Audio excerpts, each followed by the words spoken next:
नमस्कार मंडळी, स्वागत आहे तुमचं आपल्या स्वादवीत संगीमध्ये।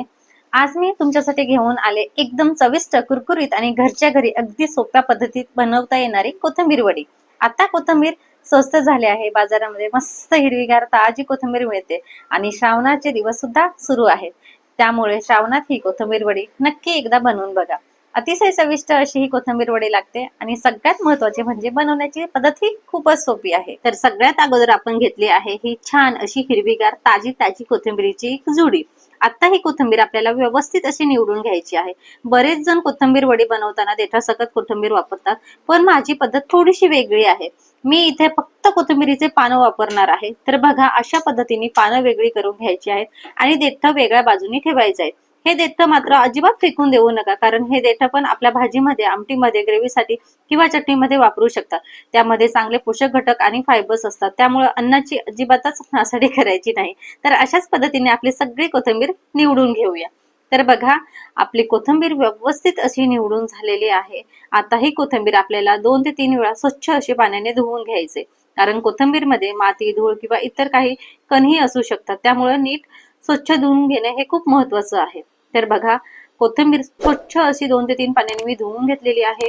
आता ह्याच्यामध्ये अतिरिक्त पाणी आहे ते व्यवस्थित निथळून घेऊया आणि आता ही कोथिंबीर आपल्याला बारीक बारीक अशी चिरून घ्यायची आहे। तर कोथिंबीर चिरताना खूप मोठी ठेवायची नाही आणि अगदी बारीक सुद्धा करायची नाहीये, मध्यम बारीक अशी छान चिरून घ्यायची आहे। तर बघा, अशाच पद्धतीने सगळी कोथिंबीर मी दोनदा करून अशी चांगली चिरून घेतलेली आहे। आता ही आपण एका परातीमध्ये काढून घेऊ। तर बघा, छान अशी बारीक बारीक चिरून घेतलेली कोथिंबीर आपण परातीमध्ये ओतून घेतली। हिला हाताने थोडंसं असं मोकळं करून घेऊया आणि या कोथिंबीर वडीसाठी लागणारे साहित्य काय काय आहे ते बघून घेऊया। चला तर मग साहित्य बघूया। तर त्यासाठी घेतलेले आहे मी इथं 2 चम्मच तांदळाचं पीठ, ज्याने कोथिंबीर वडीला मस्त असा कुरकुरीतपणा येतो। त्याचबरोबर बाइंडिंगसाठी इथे घेतलेलं आहे आपण 1 वाटी बेसन, त्याचप्रमाणे 1 मोठा चम्मच तीळ घेतलेली आहे। त्याचबरोबर इथं अर्धा चम्मच ओवा घेतलेला आहे आणि खास म्हणजे कोथिंबीर वडीची चव वाढवण्यासाठी ही आपण सिक्रेट चटणी तयार करून घेतलेली आहे। ह्याच्यामध्ये आपण घेतलेल्या आहेत 4 मिरच्या, त्याचबरोबर 5 ते 6 लसणाच्या पाकळ्या, 1 छोटा तुकडा आलं आणि 1 चम्मच जिरं। आता हे सगळं आपण मिक्सरला फिरवून घ्यायचंय, पण लक्षात ठेवा की अगदी बारीक फाईन पेस्ट करायची नाहीये, थोडं जाडसर आणि खडबडीतच राहू द्यायचं आहे। कारण हा मसाला राहिला की कोथिंबीर वडीमध्ये मिरची, लसूण, आलं आणि जिऱ्याची चव खूप छान येते। तर त्याचप्रमाणे इथे काही पावडर मसाले वापरले, त्याच्यामध्ये अर्धा चम्मच हळद, अर्धा चम्मच इथं घरगुती मिरची पावडर, तुम्ही कोणतीही लाल तिखट वापरू शकता त्याच्या ठिकाणी। त्याचबरोबर धने जिरे पावडरची अर्धा चम्मच घेतलेला आहे आणि 1 चम्मच घेतला आहे मी इथं कांदा लसूण मसाला। तर हे सगळे पावडर मसाले आपण ह्याच्यामध्ये वापरणार आहे। त्याचप्रमाणे चवीपुरतं इथे मी मीठ घेतलेलं आहे।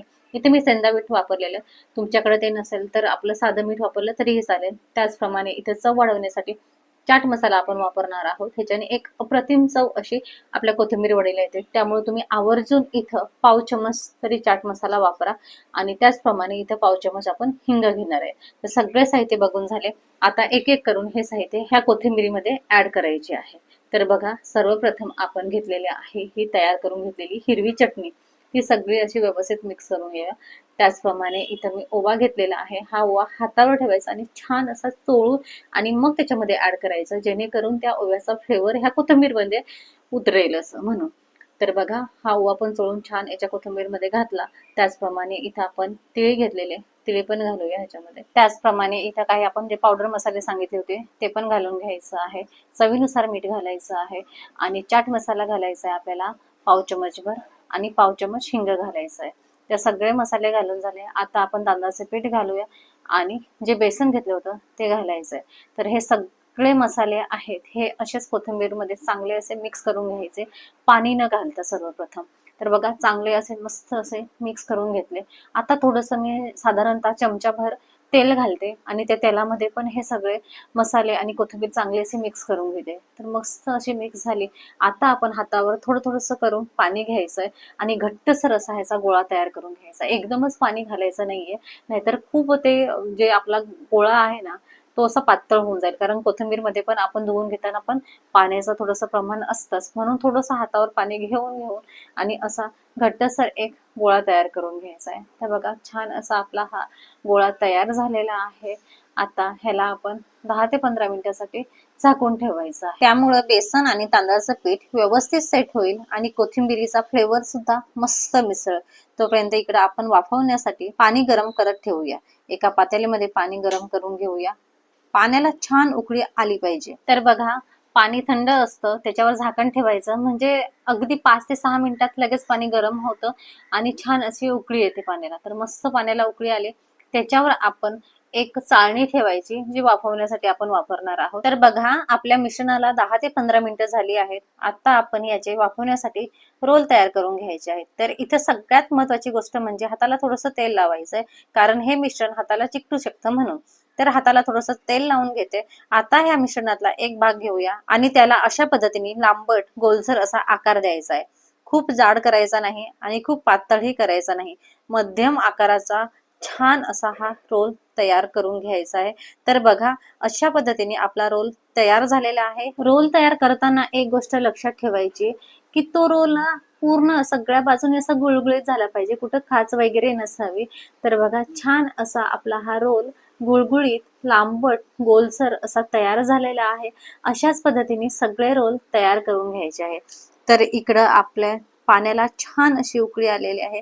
त्यावर आपली चाळणी ठेवलेली आहे आणि त्यावर आपण हे तयार केलेले कोथिंबिरीच्या वडीचे रोल ठेवून घेऊया. सगळे रोल व्यवस्थित अंतर ठेवून ठेवून घ्यायचे आहेत. आता वरून झाकण ठेवायचं आहे आणि साधारण 15 ते 20 मिनिटं हे रोल वाफवून घ्यायचं आहे. तर रोल वाफवताना गॅस मीडियम ठेवायचा आहे.